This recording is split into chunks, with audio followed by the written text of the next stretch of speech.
Good morning, YouTube. All right, so today in this video we're going to talk about duster rigs. It's actually like 20 after 1, so it's good afternoon, YouTube. Blew my cover, bro.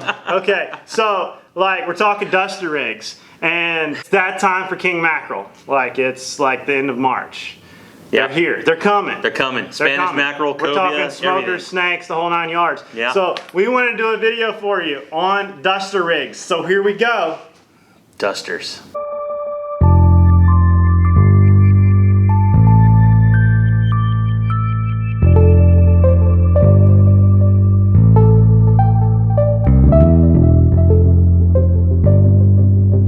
All right, so we're going to try to do a quick rundown, and I'm going to talk about my theory on duster rigs, and I got Greg here to do his theory, and we're going to explain to you like what has worked for us simply as possible. So for me, I like doing short dusters, like show them this one. This duster is short. It's got a short piece of wire on it. The reason why I like it like that is because I can go with thick mono from that part on up the line, like another 3 feet, 4 feet of like 60-pound mono for that tail whip, and you get the least amount of wire on it as possible. Sometimes you get a little more hits that way, a little more pickups, and they don't see the wire as efficiently, as quickly, because, you know, this Pelagics got them big old eyes. And sometimes you can hang a tarpon like that too, because they don't see the wire. Hey, here it goes! Woo!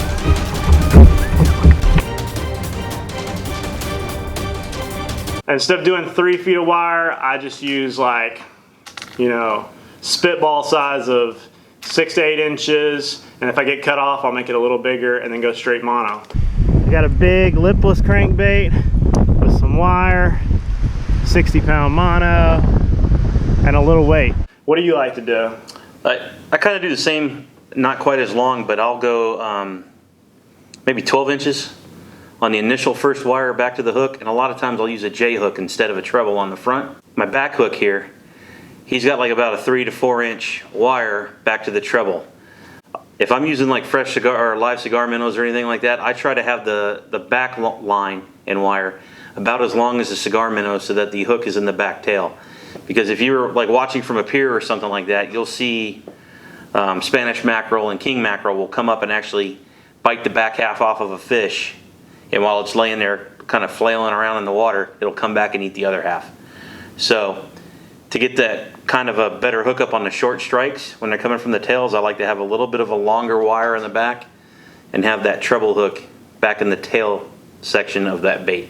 Mm-hmm. That's what I like to do. Yeah, and a lot of this is trial and error. A lot of what I've seen is like if you're getting a lot of like longer strikes behind the head, then make a longer, you know, tail end of the duster. If you're getting short strike, like right behind the head, then you might want to bring it up a little bit. Sometimes you got to adjust that thing back and forth, especially with live bait. I've noticed that if you're running a hardtail on one of these, that sometimes like I've had them cut it off right behind the first hook and not quite to the trail hook, and you'll just miss those, and they'll grab the wire and then run through it, and you just get a kinked piece of wire.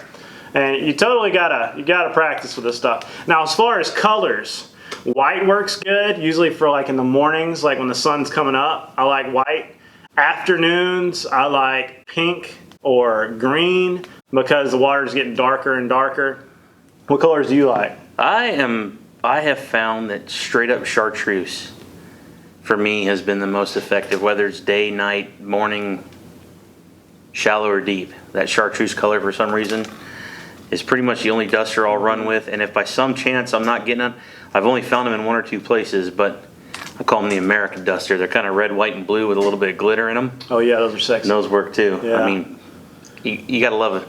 You gotta take home and eat a patriotic fish, you know what I'm saying? Yeah, America. Grill them up. I usually order mine on Amazon. A lot of people actually, you know, get them from Outcast around here or whatever. I like Amazon because there's a good selection and it's 2-day shipping. Yep. So they usually have good prices. Don't overpay for them on Amazon. You catch them like $5 for 3 of them. Like that's usually a pretty decent deal. The rubber bands will break on these really quick if you set them in a tackle box for very long. So you want to like make sure you take good care of them because the salt water will eat the rubber bands on them. They just kind of confetti. That red and white works good because it looks kind of like it's bleeding a little bit. And you got to think these pelagics got big eyes. They come up on it at a high rate of speed and they ever check yes or no real quick. So it's like, and they're gone. So same way with tuna. We've had good luck with the white ones on tuna with no wire. But you can put wire on there and still catch tuna. I've even had good luck on just using the hook setup and a cigar minnow, and you don't have to have the duster. The duster just helps for it to get a little more action.